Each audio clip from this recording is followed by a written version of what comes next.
Hey, welcome back to the Binge Warmers. I'm Steven. I'm Hopper. And it is with a heavy heart, but almost a glad heart. Case O level heart. Yeah. Because he's fat. Yeah, diabetes. What I was going to say. No, this is our closing thoughts on the Percy Jackson Season 1. Like we said before, I think mid is the best word for it. She's a little mid. Yeah. And that's okay. Yeah, so we're going to talk about what we didn't like. Hopper will cover that, and then we'll talk about what we did like, and we'll kind of just sound off on it. It's going to look like there's a lot more dislike to like.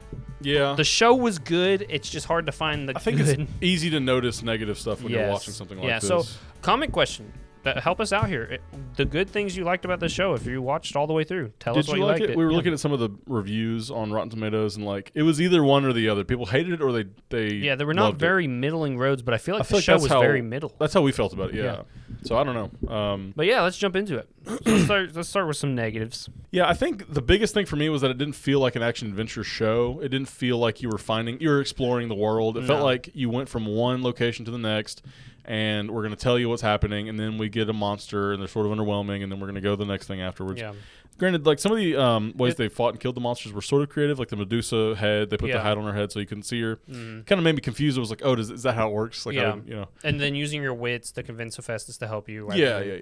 You know, like that's smart. You don't try to just fight a god. You just appeal to his nature kind of thing. Or even just like running away from the Chimera. I know that like that was not exactly his plan. Yeah, but that was the smart move in that time, you know. But yeah, a lot of exposition dumps.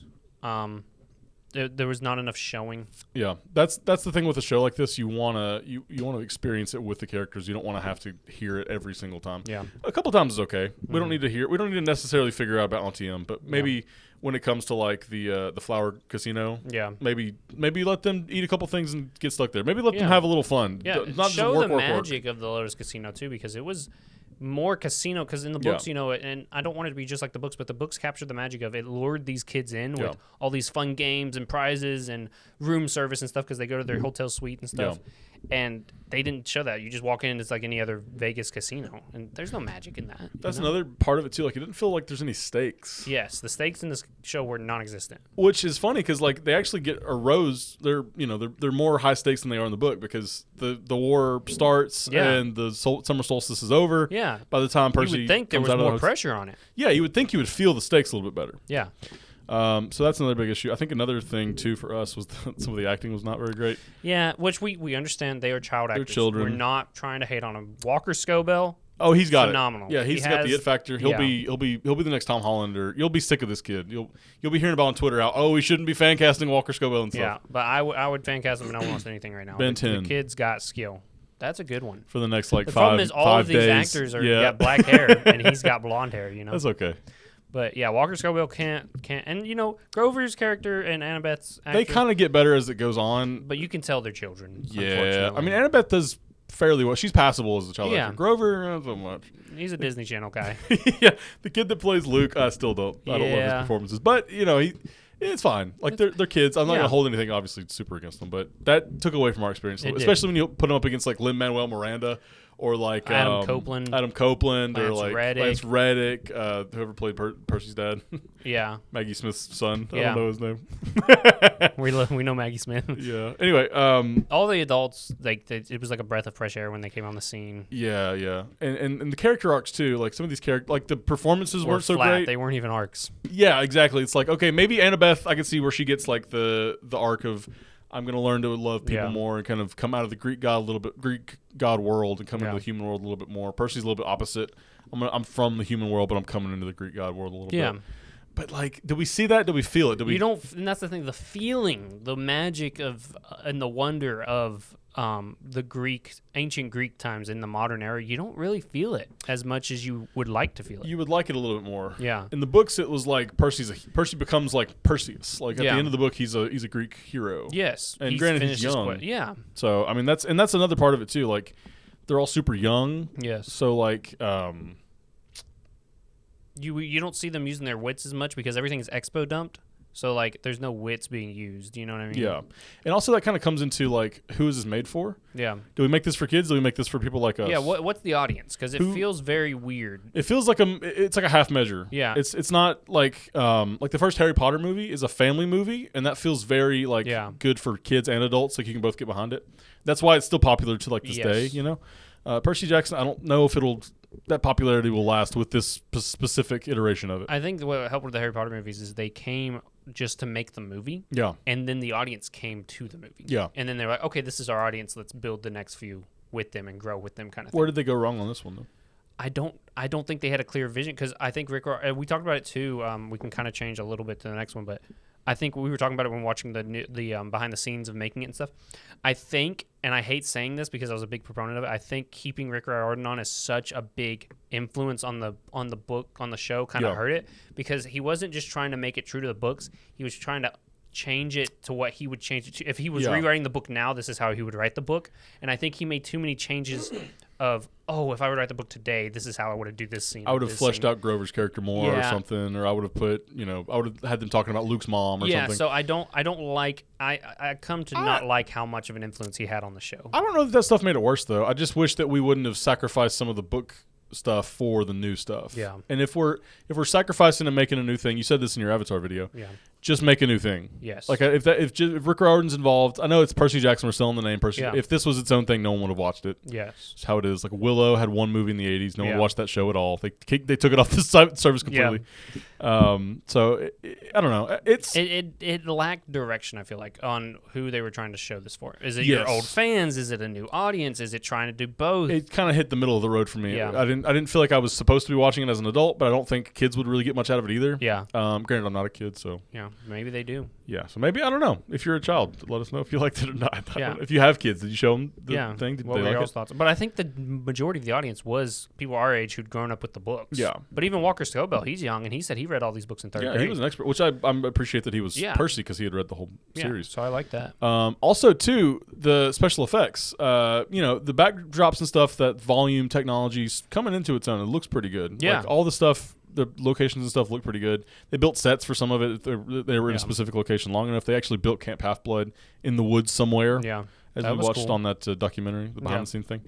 However, we don't get to see a lot of stuff because they just keep it dark. I mean, that's the problem. We have a lot of stuff, but like this isn't just Percy. Really, this is most things in the media circuit right now. Is everything is super dark. I've got to close the blinds in my bedroom when I want to watch a movie or TV show because you just can't see anything. Or just like pump the brightness up. Yeah. Moon Knight was real bad about not being able to see anything. I always say like the MonsterVerse movies corrected on it because they got a lot of criticism with the first Godzilla movie. By Godzilla vs. Kong, they're fighting in the day or a city at night where you can see what's going on. Yeah, which is I totally appreciate that. I hope this new Godzilla thing is just super bright. We can see everything. Well, Kong came out before Godzilla, right? No, it came out after. Oh, okay. It was Godzilla, then it was... Okay, because Kong was very well lit. I think it was Godzilla, I think it was Kong, and I think it was King of the Monsters, and then there was a little tease at the end of that one. Yeah. And then it was GVK, and now we're getting this one. Yeah. But yeah, no, I liked all the special effects pretty much. Like all the monsters look good. You just when you could see them. Yeah. And also the fights were nothing. It was like the fights were over way too Electo quick. literally fell onto him at one point and he like killed her. Yeah. It was just nothing. And then another time they throw the knife and kills her. And then another time they just freeze her and she's dead. It's very quick. Yeah. And they're demigods. Yes, they're children, but they are demigods. They've got the blood of gods in them. Like they can take a beating. He fights a Minotaur at the very beginning. Kills the Minotaur. That's probably the most fleshed out fight we get in the whole show. And you could barely see it. Yeah, that was the problem there. Now I know any more negatives? No, I think we're good. And now I know we've harped on this show. I know we've talked some crap. We've said this is bad. So don't think we hated the show. Yeah. We love Percy Jackson. We love parts of the show. Yeah. So the show. Let's talk about. We briefly talked about. Let's talk about the setting. Camp Half-Blood, I was in love with that whole area. Well, and it was only one episode really that we. I guess 1.5 episodes. Yeah. But you get like a lot of good sweeping grassy plains and like there's like a nice fight in the forest and the get cabins the lake. look really good. Cabins are cool. Like what a great backdrop. The Poseidon cabin has like a water bed or whatever, like the water thing. I mean, we learned that the guy who was in charge of those sets came directly from the Lord of the Rings and the Hobbit movies. So I mean, I'm glad they used him. Yeah, he did the Fields of Asphodel. Oh yeah, what you could see of it was really cool. You know, I liked going into the underworld. I thought the different scenes it's cool that there was in there was really cool, like the desert area, Hades, you get the foggy sort of River of Styx area. Yeah, like the settings in this were phenomenal. Again, from what we could see, but I really liked them. And we kind of talked about too some of the performances, like Sally Jackson, whenever like that second to last episode when they when she has that scene with Poseidon. Yeah, it's really like emotional. It touches. I mean, even like the first couple episodes, she has some really good performances. They keep kind of cutting back to her throughout the series, just as like prequel stuff. Yeah, like she's in the pool one time and she's trying to be like, "You need to prepare for when I'm not here." Yeah, It's hard. I mean, it's hard. She's a good actress. Lin-Manuel and Adam Copeland, when they introduced Ares and Hermes, phenomenal acting choices for those.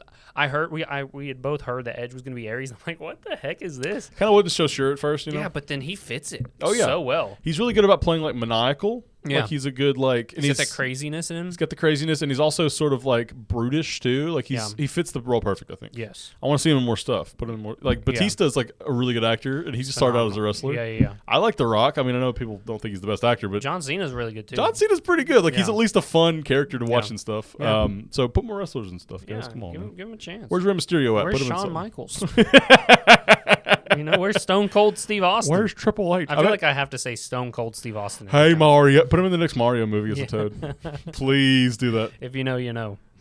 But what else was good about the show? We got the great acting. We pretty much mentioned Walker Scobell's pretty good. Yeah, I mean, he's the standout of the show. I think if he wasn't as good, I would have had a lot more problems with it. Yeah, we could make a whole video on his performance. We were watching the behind the scenes, and the amount of people talking about how good this kid was in this show, was everyone you talk to, Walker Scobell's the best guy ever. Like, the character the actor who plays Chiron, he's been in the acting business for like 30 years. He said, I wish I had the skills that Walker did when he was a kid, because I would have went so much further in my He still went to Gremlins, and that's pretty high. That is a pretty high accolade.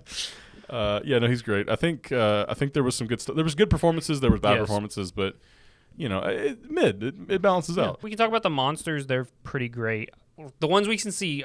So I like the Chimera a lot. The Chimera was sick. Granted, it was only in it for probably 5 minutes tops. That's all they could afford. Yeah, I guess apparently. so. The one shot we get of Cerberus right before it gets really hard to see him was really cool. Yeah. Who else did we? The Minotaur. Minotaur was cool. Medusa, I think was cool when you could see her. The effects that they did for the Furies. Oh yeah, the was Furies phenomenal. Look great. They mixed it with like the mask and the digital stuff. Yeah, so it was practical on their face, but then and their hands were practical too. Just yeah. whenever you needed to like get really in close, like you can tell those details are like it kind of gets uncanny when you mess with the face. Yeah, really good special effects with them. I kind of think the humor was good in parts. I mean, I don't know if it was good as the when books. she was like, she met a pine cone's fate. Yeah, that was really good. Yeah, he's a sassy boy, and I like that they kept that from the books. Yeah. The scene where they're learning how to drive a car, it's cute. It's cute. I would have liked more humor, I guess. Yeah, it's I know that's like not the most positive thing to say, but it was good enough to leave me wanting more. Marvel has ruined us. All we want is one-liners. I want funny. Yeah. Where's Iron Man? He's not joking around. Chris Pratt can be Percy Jackson. Where's Tom Holland? Is he safe? Yeah. Is he in Romeo Robert and Juliet? Downey Jr. is Zeus. They could have gotten him, honestly. I think he could play him. Yeah. He could be anyone, honestly. He could have been Hermes. He couldn't have been Annabeth. No, that's true. Yeah. Anyway, so middle of the road. Yeah. I thought it was a mixed bag. I'm glad we watched it though. It was fun, kind of like getting to critically think about each episode as we went. Stay tuned too. They've already announced the season 2. I'm excited for it.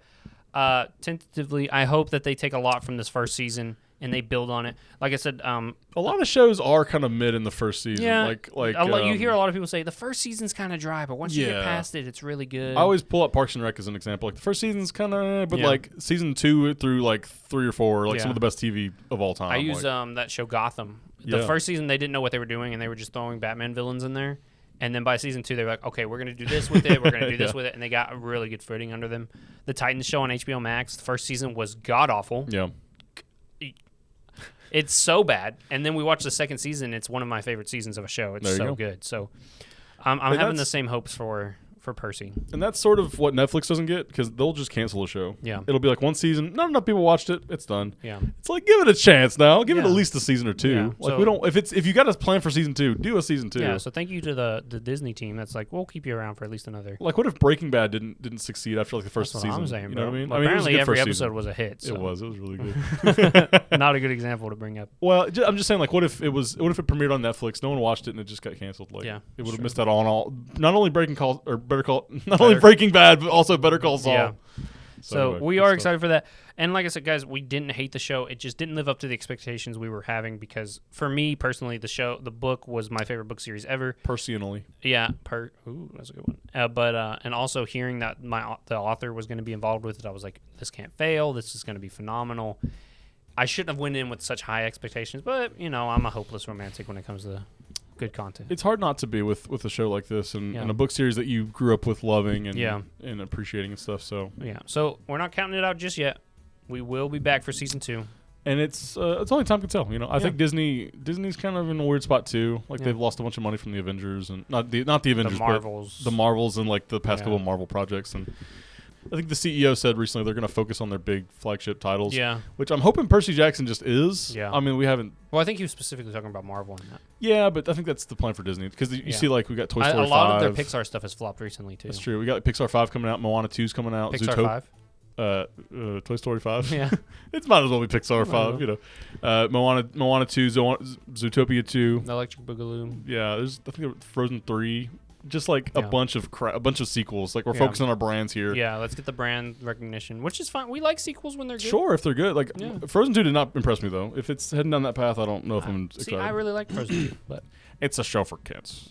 Can't look at it critically. But yeah, that's our thoughts on it. Guys, thanks for coming along with the journey with us if you did. Again, tell us in the comments what you liked, what you disliked, anything you can think of with the show, what you're hopeful for in season 2. And don't forget to hit that like button, subscribe, hit the noti, and we will keep bringing you as much content as you guys can handle. So we'll see you next time.